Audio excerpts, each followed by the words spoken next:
What are the Bohr's postulates here? Bohr's postulates. The first one, the electron in the hydrogen atom can move around the nucleus. Actually, it is for hydrogen atom. First, जो Bohr's postulate किए थे, it is for hydrogen atom. So, around the nucleus in a circular path of fixed radius and energy. This is the main thing here. Fixed radius and energy. मतलब energy धीरे धीरे quanta मतलब energy fixed हो रहे, radius की जो position भी fixed हो रहे. These paths are called orbits. The stationary states are numbered in 1, 2, 3 KLM. मतलब इसको हम लोग क्या बोलते हैं? Principal quantum number. ठीक है, जो फिक्स्ड ऑर्बिट आपको दिखेगा जिसके through the nucleus are actually revolving around, that is actually called the principal quantum number. और ये जो रिप्रेजेंट होगा n इक्वल्स टू 1, 2, 3. अगर n 1 है तो k, इसका नाम क्या, ऑर्बिट का नाम क्या आ जाएगा? k. सेकेंड है तो L, थर्ड है तो M, in that way. So this is first postulate of Bohr's atomic model. And second one, the energy of an electron is certain in the orbit. The energy is absorbed or emitted when electrons jumps from lower to higher or higher to lower. मान लो जब lower to higher orbit में जाएगा तो at that condition क्या हो जाएगा? Radiation को उसको एब्सॉर्ब करना पड़ेगा, तब जाके they are become excited and going to the next higher step. और when they are coming back at that condition higher to lower, तो क्या हो जाएगा? emission. तो जब lower to higher orbit में जाएगा electron, they are absorbing the radiation. When they are coming back from higher to lower, they are emitting the radiation. Clear? The frequency of radiation absorbed or emitted when transition occurs between two stationary states. Stationary states कौन कौन सा? ये principal quantum number. This one is one first shell, second shell, third shell. So this is called k, this is called l, this is called m. In that way this is called stationary states. They are called stationary states, they are called orbit. Okay, now we are coming the frequency of radiations absorbed और emitted when the transition occurs between two stationary states. The differ of energy E is given by which one? E equals to h nu formula. मतलब E equals to, all of you have already learned now. E equals to particle nature में हम लोगों ने learn कर लिया. E equals to h nu formula. H equals to is one Planck's constant. So now when we have to get the frequency, so how to write down E by h. अभी E का मतलब क्या है? E मतलब क्या है इधर? Energy difference. मतलब इसका एनर्जी एक पर्टिकुलर एनर्जी होता है ना? K सेल का पर्टिकुलर एनर्जी, L सेल का पर्टिकुलर एनर्जी, M सेल का पर्टिकुलर एनर्जी, और एनर्जी लेवल हायर हो जाता है. तो जब इससे आप ऑर्बिट से नेक्स्ट ऑर्बिट में जंप हो रहे electrons, so definitely what is the energy difference, that you have to find out. Energy difference हम इसको क्या बोल सकते हैं? Delta E. इसको हम लोग क्या बोलते हैं? Energy difference. मतलब E1 माइनस E2, इसको हम क्या बोलते हैं? Energy difference. सो यहाँ पे भी वही लिखोगे आप, delta E energy difference divided by H equals to Planck's constant. तो नाउ E2 मतलब क्या? फाइनल स्टेट की energy minus E1, that means initial state की एनर्जी डिवाइडेड बाय H. ठीक है, this is the formula of which one if we want to find out the frequency. किसकी frequency?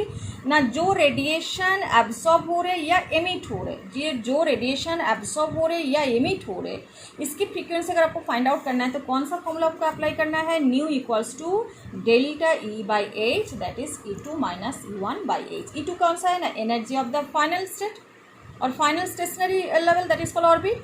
And E1 equals to initial level. तो आपको इसको difference करोगे तो क्या हो जाएगा? ये difference of energy and then divided by H से आपको क्या फाइंड आउट हो जाएगा? Nu, that is frequency. ये तो गए थर्ड पॉइंट. इसके बाद next one, the angular momentum of the an electron is a given stationary state can be expressed as MEVR. ME मतलब क्या है? Mass of electron. V मतलब that is the angular velocity and R that is the radius equals to n into H by 2 pi. So what is angular momentum here? Angular momentum means that is the we can say just normally momentum में क्या होता है? mass into velocity. P equals to all of you know. तो angular momentum में क्या होता है ना? angular momentum equals to हम क्या लिख सकते हैं? angular momentum equals to that is inertia, moment of inertia, that is I into angular velocity, that is W, है ना? It is called inertia, moment of inertia that is given also, moment of inertia, or into that is called angular velocity. Okay, angular velocity. So I equals to which one? Angular momentum or moment of the inertia, that is actually called equals to MER square. Okay, and angular velocity equals to omega equals to V by R. R कौन सा है? Radius. V equals to normal velocity, in linear velocity जिसको बोलते, क्योंकि ये तो हमेशा circle में आ रहे हैं तो डेफिनेटली लीनियर वेलोसिटी को हम V से रिप्रेजेंट करते हैं और एंगुलर वेलोसिटी को हम ओमेगा से रिप्रेजेंट करते हैं, W से रिप्रेजेंट करते हैं. ठीक है, तो हम इधर क्या what is the last of all what is coming here ना, angular momentum equals to what you can say here moment of inertia into angular velocity. तो मोमेंट ऑफ इनर्शिया क्या है? MER square. This a formula actually, and this is coming V by R. So what is coming last of all? MEVR. That is called the angular velocity momentum. So angular momentum is coming as MEVR. ठीक है, तो now according to Bohr's postulate, what Bohr is saying here, now angular momentum of any electron in any stationary state क्या आ जाएगा ना, that is actually equals to n into h by 2 pi. n मतलब कोई सा भी integer ना, 1 2 3 4 कुछ भी, h by 2 pi के मल्टीप्लाई आएगा. जिस ऑर्बिट की angular momentum h by 2 pi की मल्टीपल आएगा, in that orbit only they are actually called stationary state. In that orbit only the electrons can revolve. समझ में आया third point? So this is Bohr's model third point है. It is called angular momentum of an electron in a given stationary state can be expressed as MEVR equals to n into h by 2 pi. तो ये हो गया आपकी bourse postulate. Board ने बोला कि stationery state होता है, ऑर्बिट्स होता है, इस ऑर्बिट्स में electrons are actually revolving around the nucleus, उसकी particular radius and fixed radius and energy रहेगा. सब ऑर्बिट में ये नहीं हो सकते, सबको हम डिस्क्रीट ऑर्बिट नहीं बोल सकते. जिस ऑर्बिट की पर्टिकुलर फिक्स रेडियस और एनर्जी रहेगा उसी ऑर्बिट में क्या होगा, electrons will be revolving. First point. Second point क्या है ना, energy lower orbit to higher orbit में जब electrons are jumping they are absorbing the energy, from higher orbit to lower orbit में जब आ रहे they are actually emitting the energy.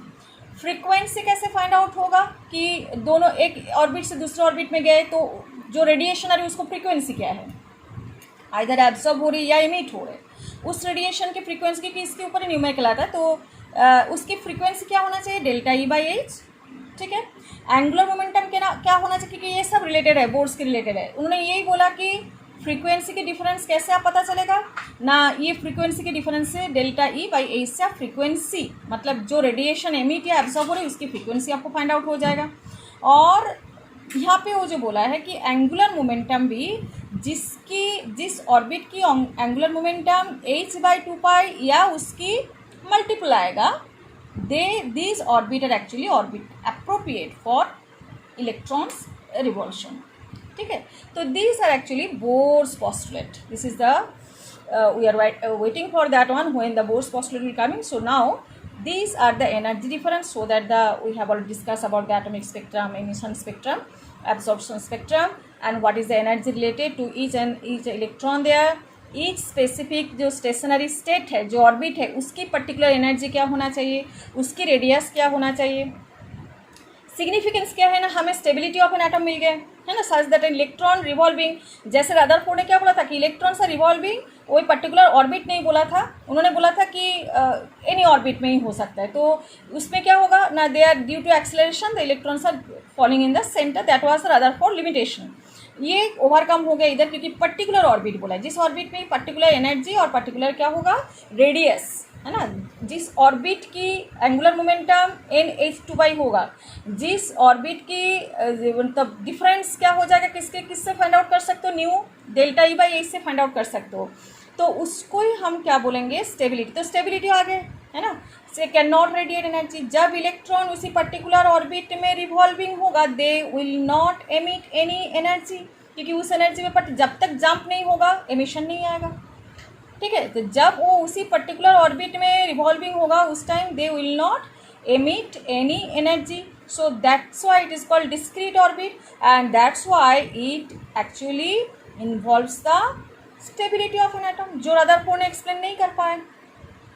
ठीक है, प्रिंसिपल क्वांटम नंबर हो गया। Second one more thing is there, Bohr's radius कैसे find out करेंगे ना, फॉर्मूला इज दैट इज, जब suppose R N equals to, R N मतलब एन मतलब आप कोई सा भी ऑर्बिट की बात कर रहे हैं, एन का हमेशा प्रिंसिपल क्वांटम नंबर और ऑर्बिट की बात करती है या स्टेशनरी स्टेट की बात करते हैं, इसको हम प्रिंसिपल क्वांटम नंबर भी बोलते हैं। तो R N radius of any orbit कैसे फाइंड आउट करोगे, A naught N square, A naught की वैल्यू कितना है 58 कांस्टेंट है जिसका वैल्यू है 52.9 picometre.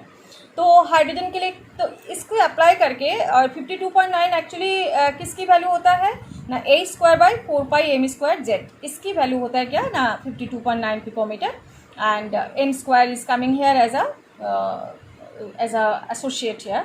So now it is actually the simplest formula is R N. Suppose ये क्यों जरूरत है ये बाद में हम डिस्कस कर देंगे इसको। रेडियस किसी ऑर्बिट को आपको फाइंड आउट करना है, कोई सा भी ऑर्बिट की रेडियस फाइंड आउट करना, तो आपको क्या चाहिए ना, कौन सा ऑर्बिट है और ए नॉट वैल्यू फाइंड आउट करना है। तो एक्चुअली फॉर्मूला है कि एन स्क्वायर बाई जेड, ये रहा लास्ट फॉर्मूला जो है। अगर हाइड्रोजन एटॉम है तो जेड क्या है, एटॉमिक नंबर, जेड क्या है एटॉमिक नंबर। हाइड्रोजन के लिए एटॉमिक नंबर क्या है 1, that's simply we are writing here R N equals to a naught N square. और अगर हाइड्रोजन लाइक आयंस है तो उस कंडीशन में क्या हो जाएगा, A naught N square by Z, Z means atomic number. ये है आपके बोर्स रेडियस को फाइंड आउट करना। एनर्जी को फाइंड आउट करना कैसे होगा ना, ई एन कोई सा भी ऑर्बिट, एन का मतलब प्रिंसिपल नंबर, क्वांटम नंबर मतलब वही ऑर्बिट की नंबर है, E N equals to minus R H 1/n square. ठीक है, तो एनर्जी को सपोज अगर एमिशन कर रहे हैं तो क्या हो जाएगा ना, एनर्जी को हायर टू लोअर में आना पड़ेगा, इसलिए क्या है माइनस के हिसाब से हम बोल सकते हैं इसको, क्योंकि हायर से लोअर लेवल में आएगा। और तो at that condition minus R H 1/n square, ये है फॉर्मूला। और नॉर्मल फॉर्मूला क्या है ना, minus R H Z square by N square, ये है नॉर्मल फॉर्मूला। अगर हाइड्रोजन लाइक हाइड्रोजन हो तो 1/n स्क्वायर, अगर हाइड्रोजन लाइक स्पीसीज हो तो Z square by N square. As the hydrogen के एटॉमिक नंबर 1 है इसलिए हम यहाँ पे क्या लिख रहे हैं, जेड स्क्वायर को मेंशन नहीं कर रहे, minus R H 1/n square. Rydberg constant R H को बोलते हैं, इसकी वैल्यू क्या है 2.18 इंटू 10⁻18 जूल। ठीक है, तो ई एन की वैल्यू हाइड्रोजन लाइक स्पीसीज को आपको फाइंड आउट करना है तो क्या लिखोगे, minus R H Z square by N square. R H की वैल्यू कितना है माइनस 2.18 10⁻18। ये आर एच जो है उसके हिसाब से देके रखा है कि 2π²me4/a², बाकी जेड स्क्वायर एन स्क्वायर, इसकी इंस्टेड आप आर एच यूज़ करोगे। ठीक है, तो अभी क्या है, calculation frequency and wave number, transition, कोई ट्रांजिशन हो रहे मतलब एक ऑर्बिट से दूसरे ऑर्बिट में जा रहे तो कैसे एनर्जी डिफरेंशिएशन आप फाइंड आउट करोगे, वही सेम बात है, E final minus initial.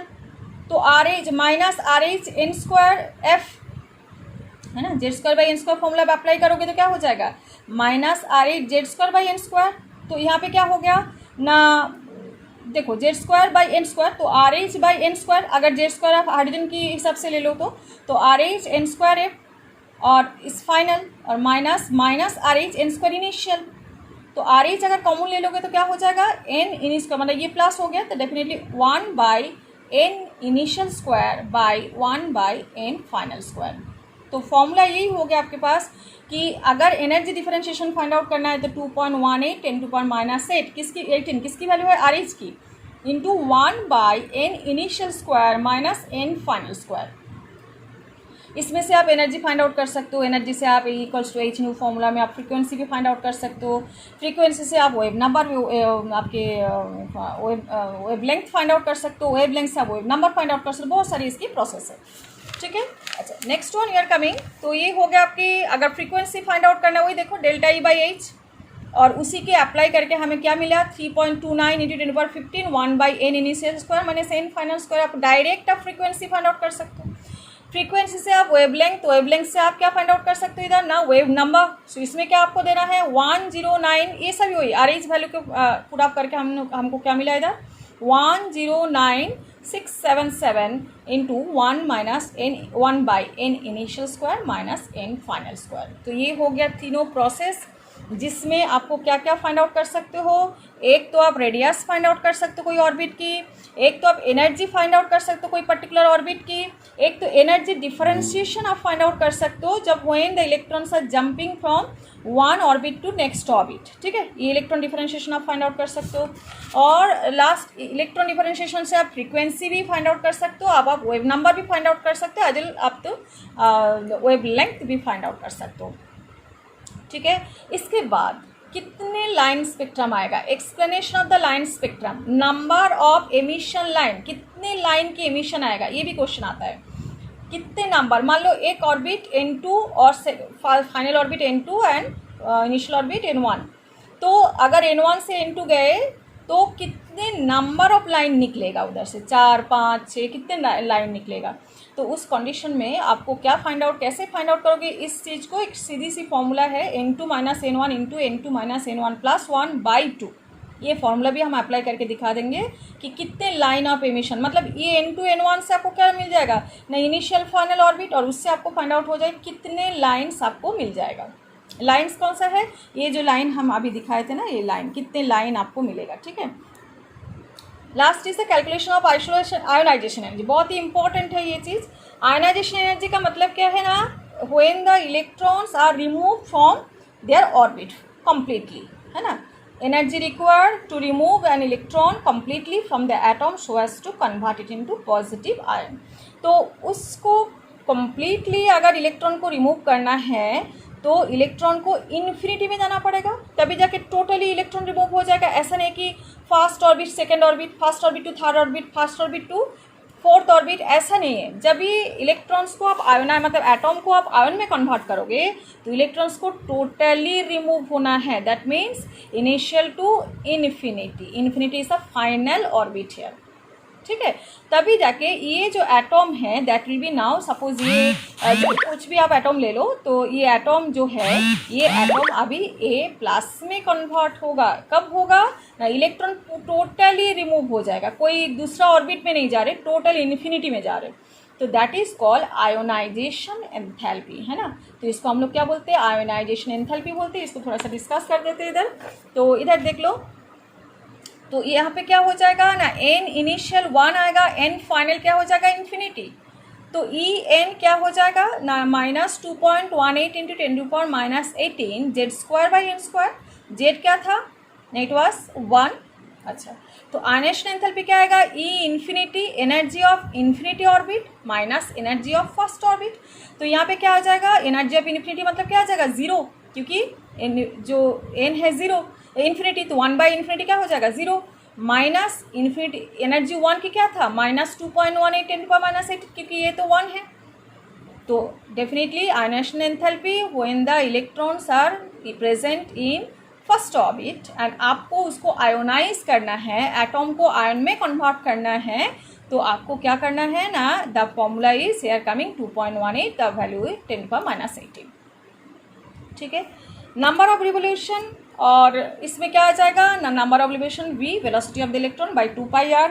Calculation of velocity of electron in any orbit, आपको अगर वेलोसिटी फाइंड आउट करना है तो v = NH/2π, है ना, H/2π तो था पहले, इसके बाद n, तो VR = NH/2π था, तो बस उससे हम फाइंड आउट कर लिए v = NH/2π MER।